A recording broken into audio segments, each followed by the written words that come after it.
Hello and welcome to my 10,000 subscriber thank you Q&A video. I've been doing this for about 4 years, and thanks to you guys I've finally made it to my first milestone. And as a thank you, I wanted to give you guys the opportunity to ask me questions and learn a little bit more about me. So these questions came from 2 people on Patreon who I want to give a big thank you to, Nate and Sergio. You guys have been supporting me on Patreon and I really appreciate that. First question, if you could voice any video game character, who would it be? This question took some thinking because my hero in the video game world is Lara Croft, but I don't believe that I would fit her voice. I don't think my voice fits her, and I don't really have confidence in my British accent that well. So I went with Samus Aran, who, originally didn't even have a voice, and if they ever made a movie of Metroid, I would definitely want to play her. If I had $1 million, what would I do with it? I think it's a question that a lot of people come across at some point in their life, and I had to think about it for a bit. I think if I had $1 million, I would definitely narrate full-time. I would be able to quit my daytime job and just narrate for you guys and release a video every day. Other than that, I would do a lot of costume updating with Rabbit and my other hobby. Just kind of pay people to reinforce, maintain, and make really badass costuming for me in the hobbies that I have. And it goes into the next question, what's your favorite fictional character? My hobby on the side, what I do most weekends when I'm not narrating for you guys, is I perform Rocky Horror in Arizona. And I play Frankenfurter, who is one of my heroes. Ever since I started doing Rocky about 4.5 years ago, I kind of fell in love with the confidence of the character and the fact that he can do whatever he wants, and he's a madman, and he's just fun and entertaining to play and watch. So he is currently my favorite fictional character, and it's an honor that I get to play him most every weekend. Favorite horror movie? It's kind of an old one, but my favorite horror movie has stayed strong as 1408.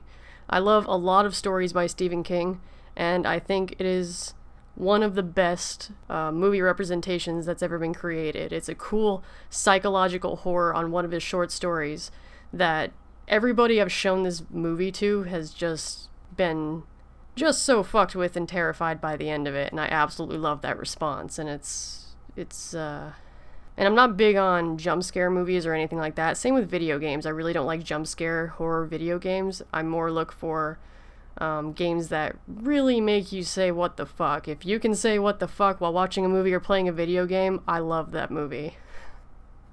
What inspired me to narrate stories? This is another question that I've gotten a lot, and I think a lot of narrators come across it at some point. It's a really good question, because there's a lot of different reasons to start narrating, I've discovered.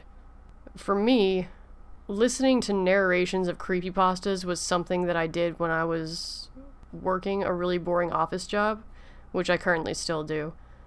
I would listen to Mr. Creepypasta, Creeps McPasta, and Creepypasta Jr. all day long, and long-term goals in life is I would like to be an actress, so the next best thing to being an actress to me is voice acting. And the best way to voice act, as I discovered while listening to these stories, was try doing it yourself and putting it on YouTube. And creepypastas and urban legends and horror stories were a big interest and fascination to me. So after hearing other people narrate them for a couple of years, and it was always guys, which isn't a problem. A lot of people prefer to listen to a male voice when narrating creepypastas because they can have that, deep sensual tone that is creepy but at the same time soothing.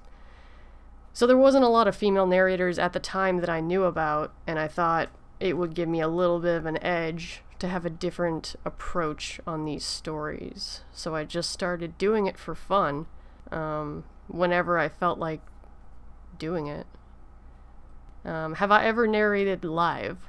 The only live narration I've ever done was on Creepypasta Dish's recent live stream of me and a bunch of other female narrators, and my microphone kept cutting out because my internet service is really terrible in my apartment. So no, other than that, I've never done live narration, but I'm open to it if anybody ever asked me to. Have I ever been creeped out by any of my own stories? The term is kind of strong. I don't think I've actually ever been creeped out by any stories I've read, but it doesn't mean that I don't like them. The reason I pick the stories that I read is because something about it got me. Whether it was some emotion, or it was just, oh, that's really clever, or a really good twist in the end. The stories I read were handpicked because I think they'll entertain the masses. Creeped out, it's kind of hard to creep me out through a story that I read. I think more visual things will creep me out, so movies can.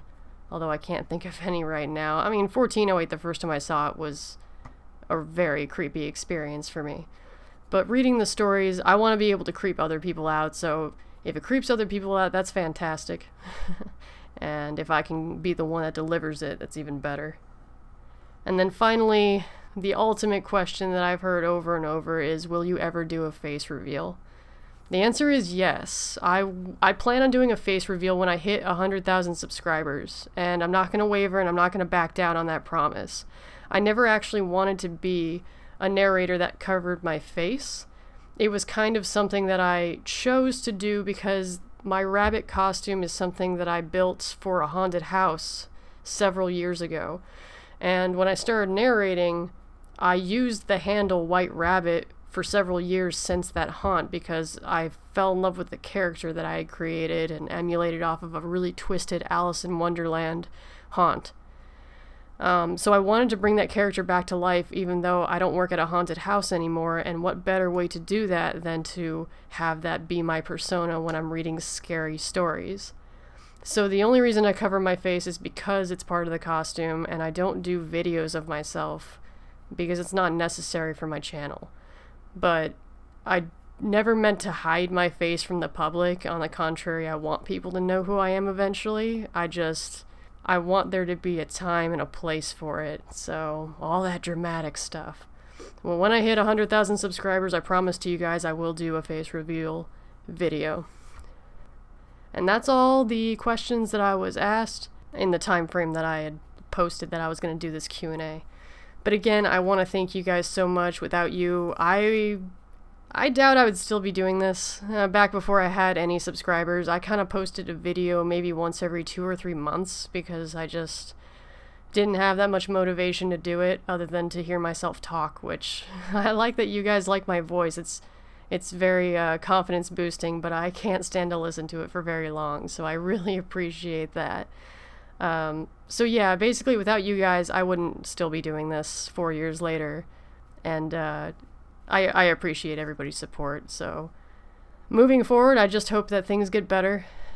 I hope to have more free time to give you guys more frequent videos and longer videos. I know there's a demand out there for longer, more frequent uploads, and as much as I would love to give that to you guys, I just don't have the time with a full-time job and doing Rocky on the side.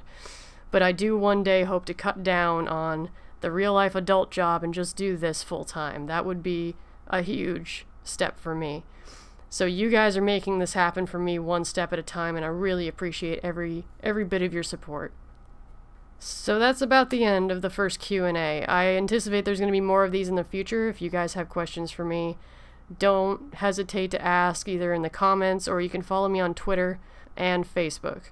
Those links are always in the descriptions of my videos. And if you care to show any monetary support, my Patreon's also in the comments. Again, I appreciate all of you guys, and I hope to be doing this for many years to come. Thank you.